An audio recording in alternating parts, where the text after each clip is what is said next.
പിന്നെ ഈ ഓരോ ദിവസവും നമ്മളെ കൊടനാടൻ ഇങ്ങനെ ഓരോന്ന് പറയുന്നുണ്ടല്ലോ. ഞാനിപ്പോൾ മറുപടി പറയാറില്ല. കാരണം എന്താണെന്നറിയോ, അയാളുടെ എന്തോ അപകടം അദ്ദേഹത്തിന് പറ്റിയിട്ടുണ്ട്. പ്രത്യേകിച്ച് അയാൾ അനധികൃതമായി കൈവശം വെച്ച 50 സെൻറ്റ് ഭൂമിയുണ്ടല്ലോ, ഇനി വേറെയും ഗവൺമെൻറ് കണ്ടുപിടിക്കാൻ പോകുന്നുണ്ട്. അത് അയാൾ തന്നെ സമ്മതിച്ചു അനധികൃതമായിട്ടുള്ള ഭൂമിയാണ്. എന്നാൽ പിന്നെ അതങ്ങ് വിട്ടുകൊടുക്കണ്ടേ ഗവൺമെൻറ്റിന്? ആദ്യം ആ ഭൂമി അങ്ങ് വിട്ടുകൊടുക്കുക ഗവൺമെൻറ്റിന്. ഞാനിത് ഗവൺമെൻറ്റിന് അവകാശപ്പെട്ട, ജനങ്ങൾക്ക് അവകാശപ്പെട്ട ഭൂമിയാണ്. 50 സെൻറ്റ് ഭൂമി ഞാൻ കൈവശം വെച്ചിട്ടുള്ളത്, അത് തെറ്റായിരുന്നു. അതുകൊണ്ട് ആ രജിസ്ട്രേഷൻ ഞാൻ റദ്ദ് ചെയ്യാൻ തീരുമാനിച്ചിരിക്കുന്നു. ഈ 50 സെൻറ്റ് ഞാൻ ഗവൺമെൻറ്റിന് വിട്ടുകൊടുത്തിരിക്കുന്നു എന്ന് പറഞ്ഞിട്ട് ഇങ്ങോട്ടേക്ക് ആക്ഷേപം ഉന്നയിക്കാൻ പറ. ഞങ്ങൾക്ക് നേരെ ഒരു കുന്തവും ഒരു കോടതിയിലും നിൽക്കാൻ പോകുന്നില്ല. പറഞ്ഞ മനസ്സിലായില്ലേ? വീണക്കെതിരായാലും മുഖ്യമന്ത്രിക്കെതിരായാലും ഒന്നും കോടതിൻ്റെ മുമ്പിൽ നിൽക്കാൻ പോകുന്നില്ല. ഇതുവരെ ഒന്നുമില്ലല്ലോ, വർത്തമാനം പറയലല്ലാതെ. അതുകൊണ്ടാണ് ഞാനൊന്നും ഇപ്പോൾ പറയാത്തത്. ആദ്യം പറഞ്ഞത് എന്തായിരുന്നു? കള്ളപ്പണാണെന്ന്. ഇപ്പോൾ ഇല്ലല്ലോ, കള്ളപ്പണാന്നില്ലല്ലോ. പിന്നെ പറഞ്ഞത് എന്തായിരുന്നു? GST കൊടുത്തിട്ടില്ല. അതും പോയല്ലേ. ഇപ്പം മതിയായ സർവീസ് കൊടുത്തിട്ടില്ല എന്നാണല്ലോ. കോടതി കൊടുക്കട്ടെ, കോടതിയിൽ തെളിയിക്കും മതിയായ സർവീസ് ഉണ്ടോ ഇല്ലയോ എന്നുള്ളത്. ഇതൊക്കെ ജനങ്ങളെ ഇങ്ങനെ പുച്ഛിക്കരുത്. എല്ലാ ദിവസവും ഓരോരോ കടലാസ് കൊണ്ടുവരും, എന്നിട്ട് പറയും ഇതാ ഞാൻ കണ്ടുപിടിച്ചിരിക്കുന്നു.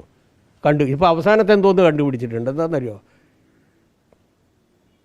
KMMൽ നിന്ന് ഈ CMRലേക്ക് ഖനനം ചെയ്ത മണൽ കൊണ്ടുപോയി. അതിൻ്റെ അകത്ത് എന്താ അത്ഭുതം? അവരെല്ലാ ആൾക്കാർക്കും കൊടുക്കുന്നതല്ലേ, അവർക്കും വായും കൂടെ. CMRൽ ഖനനം ചെയ്തിട്ടുണ്ടോ എന്നുള്ളതാണല്ലോ പ്രശ്നം. അതില്ലല്ലോ. EREയും അതുപോലെ തന്നെ ഇന്ത്യൻ റെയർ എർത്തും അതുപോലെ തന്നെ KMMലും സംസ്കരിച്ച മണൽ അവർക്ക് ആർക്കും വിൽക്കാം, ആർക്കും വാങ്ങാം.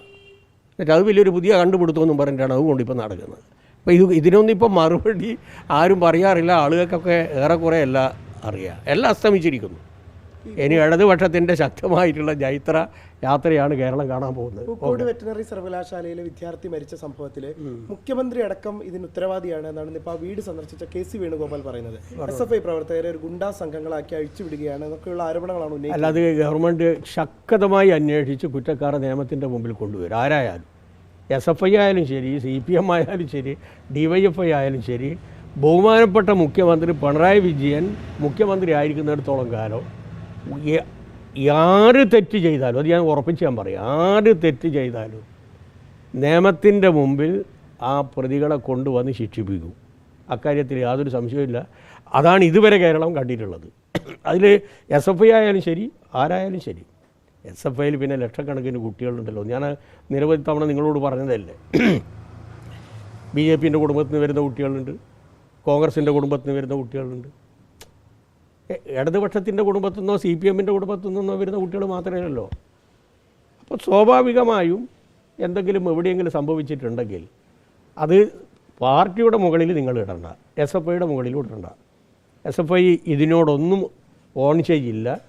ഇത്തരം പ്രവൃത്തികളെല്ലാം ഡിസ്റ്റോൺ ചെയ്തിട്ടുള്ള പാരമ്പര്യമാണ് ആ സംഘടനയ്ക്കുള്ളത്. അന്വേഷണത്തിൻ്റെ ഭാഗമായി ഒരു പ്രതിയെയും രക്ഷിക്കാനുള്ള നടപടി SFIയുടെ ഭാഗത്തുനിന്നും ഉണ്ടാവില്ല, CPIMൻ്റെ ഭാഗത്തുനിന്നും ഉണ്ടാകില്ല. കുട്ടിയുടെ അച്ഛനും പറഞ്ഞത് ഈ പ്രതികൾക്ക് സംരക്ഷണം നൽകുന്നത് പാർട്ടിയാണെന്നാണ്. CPM അത് ഞാൻ പറഞ്ഞല്ലോ, അത് ഉണ്ടാകില്ല എന്നുള്ളതിൻ്റെ നിരവധി തെളിവുകൾ നിങ്ങളിപ്പോൾ കണ്ടല്ലോ. ഇത് ആരോപണം ഉന്നയിച്ചിട്ടുള്ള ആൾക്കാർക്ക് അതിൽ ഉറച്ചു നിൽക്കുന്നതിന് യാതൊരു ബുദ്ധിമുട്ടുമില്ല. പക്ഷെ അതുമായി ബന്ധപ്പെട്ടുകൊണ്ട് ശക്തമായിട്ടുള്ള നിലപാട് ഗവൺമെൻറ് എടുത്തു കഴിഞ്ഞാൽ പിന്നീട് സംശയിക്കരുത്. അത് ഈ കേരളത്തിൽ നിരവധി സംഭവങ്ങളുമായി ബന്ധപ്പെട്ടുകൊണ്ട് ഇപ്പോൾ SFIക്കാരുടെ പേരിൽ തന്നെ എത്ര കേസ് എടുത്തിട്ടുണ്ട്? അറസ്റ്റ് ചെയ്തിട്ടില്ല. അതിനൊന്നും ഞങ്ങളാരും ഓൺ ചെയ്തിട്ടില്ലല്ലോ, ഡിസോൺ ചെയ്തിട്ടേ ഉള്ളൂ. ഓക്കെ.